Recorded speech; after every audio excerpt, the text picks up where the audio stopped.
Start with this because we have big news for you now. Senator Marco Rubio vowing to press on with his campaign. He hoped for a big night tonight, managed a close second place finish in Virginia, and he joins us live now from his campaign headquarters in Miami. Good evening to you, Senator. Thank you for being with us. Good evening.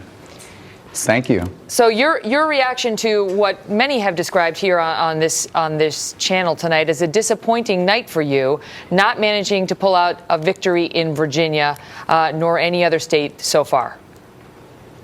Yeah, I think the analysis has to be recalibrated here. First of all, this is the proportional stage of the campaign, so no one is taking home all these delegates, not even Ted Cruz in Texas, who, by the way, tonight was supposed to be Ted Cruz's big night. You never heard my campaign say that we were going to clean house on Super Tuesday. We understood the map. This was supposed to be the night that Ted Cruz won 5 or 6 states. He ended up winning his home state and sharing delegates, and the neighboring state of Oklahoma and sharing delegates.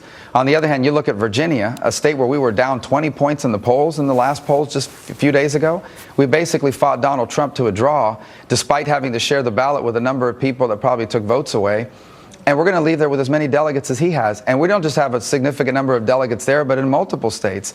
We're also looking forward to seeing the results in Minnesota, which we think are going to be very good for us. And now the map starts to get really much better for us. And we never said Super Tuesday was our night. We said we were going to do well on Super Tuesday, but my campaign never claimed that on Super Tuesday would be the night that we surged.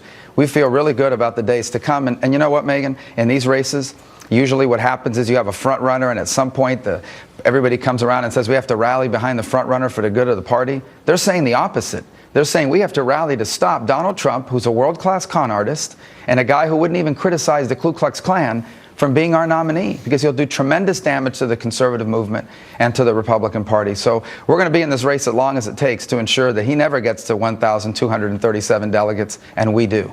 Senators, Bret Baier, thanks for joining us. You know, if you don't win Minnesota tonight, you will be 0-4 the Republican contest. You will not have had a win. And Ted Cruz will say, I beat Donald Trump in Iowa, I beat him in Texas, and I beat him in Oklahoma. So why isn't he better positioned to take on Donald Trump because he has these wins? Well, first of all, Ted was supposed to win in South Carolina. He finished in third. He was supposed to clean up tonight. This is the strongest part of the country. Ted has run as someone who was appealing to the evangelical base of our party, which, by the way, I also appeal to. And he was supposed to be the one to the most conservative elements of our party, which I also appeal to. And Ted hasn't been able to win those states. He basically got wiped out tonight throughout the South. Yeah, I understand, but my campaign was not built the way his was on arguing that Super Tuesday is my firewall. Ted Cruz's campaign was he's going to win Iowa, South Carolina, and sweep Super Tuesday states, and that would be the end of the campaign. That hasn't materialized. Look at the states that are coming up now. Those are not states where Ted Cruz is going to do well in, and we are. So I feel really optimistic that we got through tonight, got a significant number of delegates, and now the map begins to get really good for our campaign, and we're excited about what lies ahead. And I ask people to join us. I'm the only one that can stop Donald Trump. I'm the only one that can unify this party and grow it. I'm the only one that consistently beats Hillary Clinton in the polls. Go to our website, marcorubio.com, and sign up tonight to be a part of our effort. But, Senator, as you look at the road coming ahead, and 2 weeks from tonight, the state of Florida, where Donald Trump was tonight offering his remarks, he's beating you right now by 20 points in your home state. And so to those who think Trump is inevitable now, Trump's going not only is he the big winner tonight, he's going to rout you in your own home state, among others, 2 weeks from now. What say you? I say a couple things. One, I don't believe he's up by 20 points. In fact, I know he's not. Second, I would say to you, he was up by 25 points in Virginia, and in just 5 days of pointing out to people that he's a con artist, he went from 20 points up to barely beating me in a state where if I didn't have to share the ballot with 2 or 3 other people, I would have won. And so now I look forward to that battle in Florida. We know how to win here. We have a great team here. I've represented the state proudly for 15 years in the Florida House, a speaker, and now a senator. And when we're done here in Florida, we'll win Florida, and we'll win other winner-take-all states. When we get to the winner-take-all state of this election, those states are good for us and what we're fighting for, and that's when we're really going to take off and get to 1237. Donald Trump will never be the nominee of the Republican Party. We are not going to turn over the party of Lincoln and Reagan to a man who refuses to condemn David Duke, refuses to condemn the KKK, and agrees with Hillary Clinton on Planned Parenthood, on staying neutral on Israel, on health care, and on all sorts of other issues. Given what you just said, do you have any regrets about waiting so long to go after him? You know, I think hindsight is 20/20. Unfortunately, I was being attacked by multiple other campaigns at the same time, so I had to fend off those attacks. I honestly believe that voters would see earlier what Donald Trump truly is. I had hoped the process would have worked that way. But he's dominated earned media coverage. Even now, even today, he gets 10 times the coverage of anybody else. In many ways, he's a creation of the media. But it's the same media that's going to tear him to shreds if he ever became our nominee.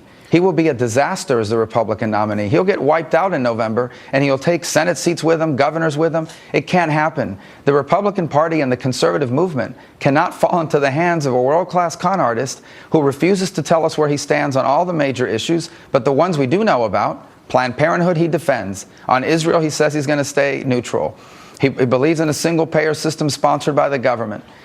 And the guy's a con artist on immigration. He's hiring illegal immigrants to build Trump Towers, and hires foreign workers to do to work in his hotels here in Florida. He makes his clothes overseas in China, and he's talking about bringing jobs back. He can start tonight by announcing that every Donald J. Trump product will be made in the United States from now on.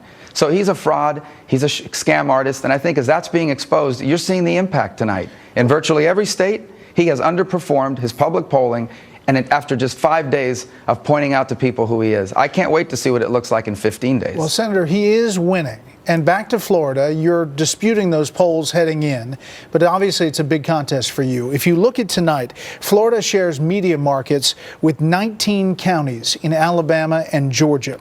In those counties, Trump beat you 50% to 16%. Yeah, but I wouldn't analyze it that way. That's not, obviously these are important counties and great people that live in these counties, but you're talking about North Florida, not heavily populated areas. They're important, very conservative areas, and we're going to do well there as well. But again, that's not an accurate analysis of Florida, where the bulk of the vote comes from the I-4 corridor, Southwest Florida, and of course my home area of Miami, and even up into Jacksonville. You can't extrapolate from one thing to another. We know how to win in Florida. We will beat Donald Trump in Florida. And when we expose who Donald Trump is, we won't just win in Florida. We're going to win in a bunch of other states as well. But if you don't, you'll get out of the race? We feel very confident. Well, we're going to win Florida. I know. Let me tell you something. I will campaign in all 50 states, even if I have to get in my pickup truck and drive all over this country. I will do whatever it takes to prevent a con artist like Donald Trump from ever becoming the Republican nominee. He will be the end of the modern conservative movement. He is not a conservative, but even worse, he's a con artist who is preying on people's fears and anxieties, promising things he cannot and will never deliver. We are not going to destroy the Republican Party or the conservative movement by handing it to someone like that, who, by the way, will get crushed in November. I mean, absolutely crushed. Senator, I know you say that if you were, competitors were in this race, you'd be doing better. But tonight, we heard from John Kasich, who has come out through his chief strategist and said that your presence in the race is keeping Republicans from consolidating around him, around Governor Kasich. They're calling on you to step down. Yeah, I get it. I mean, campaigns are going to spin these kinds of things. I like Governor Kasich. He's not competitive anywhere, but in just a handful of places. I mean, look, tonight he's kind of an asterisk in virtually every state on the map, but a couple. I think he's kind of a little bit competitive in Vermont and even in Massachusetts, and it's not even close there. I like John Kasich. I'm not asking or calling for anyone to drop out. I'm just telling you the facts as they are. If there were less candidates in this race, we would have won in Virginia. We came very close there. And in fact, we're going to leave there with just as many delegates as Donald Trump, or almost as many. And we're going to pick up delegates in every state on the map tonight for the most part. John Kasich can't say that. And Ted Cruz, a bad night for him, too. I mean, this was supposed to be a Southern strategy. Let's not forget. His campaign said that tonight was the night that it would all come to an end and he would be the nominee. He didn't even come close to fulfilling that. And if Ted Cruz, given how he's running, cannot sweep on Super Tuesday in the South, where in this country is he going to win? On the other hand, I can make the case that given where you see voters are going in different parts of the country, we have many states remaining, the bulk of the delegates outstanding, where we're going to do very well and have a real chance to stop Donald Trump and become the nominee. Another question. 48 hours from now, we're supposed to be sitting together on a debate stage in Detroit, Michigan. Yeah. What is your strategy? We saw a very different looking and sounding Marco Rubio at the last debate that CNN hosted. What should we expect this Thursday? Well, I'm going to answer your questions. Whatever you guys ask, I'm going to give you a serious answer on policy. But I will not hesitate to point out when you ask questions Donald Trump's unwillingness to answer in a serious way. This guy has not offered a serious policy proposal on a single thing. And to the extent he has told us that he vehemently supports Planned Parenthood, that he will be neutral on the issue of Israel versus the Palestinians. He has told us that he supports government-sponsored health care for everyone. I mean, this is going to be the Republican nominee? We are going to turn over the Republican Party and the conservative movement to someone who shares views like these with Hillary Clinton? It's a disaster. We are not going to let that happen. And that's why in most races you would have people at this point saying, let's rally around the front runner for the good of the party. We're getting the opposite. We're getting people rallying around saying we cannot allow this to continue. And you've seen the impact it's had on Donald Trump in just 5 days. He won these states. A lot of these early votes were already in when this started. But you look at how people voted tonight at the polls who showed up, and you see the erosion is already happening. Just wait in the next 5 to 7 days as we continue to press this case. People will realize we're on the verge of turning over the conservative movement to a con artist. So that's why I'm asking people to go to our website, marcorubio.com, and join us. We are the only one left who can unite this party and who can grow it and who wins in November. Last thing, Senator, you said tonight again that Donald Trump did not disavow the KKK or David Duke, and he did it again tonight. He has done it since that interview over the weekend. Is that not good enough for you? Well, all he said about David Duke is I disavow after claiming he didn't know who he was. On the KKK, I have not heard him disavow the KKK. If he did it tonight, why didn't he do it 3 days ago? Why did he wait 3 days to do that? I can tell you, if you ask me about the Ku Klux Klan, I will immediately disavow him. And I promise you, if he's our nominee, which he won't be, the Democrats will batter him badly over that issue. He will cost us not just the presidency, he will cost us Senate seats, he will cost us House seats, he will cost us governor seats. He will be a disastrous nominee. People know this. And there is no way we're turning over the Republican Party and the conservative movement to a con artist who's lying to the American people about what he stands for and what he'll do. You know, he did an interview with the New York Times on immigration, which apparently he said something very different from what he says publicly. And they can't reveal what he said because it was off the record. Why doesn't he give the New York Times permission to reveal that interview so we can see exactly what he said?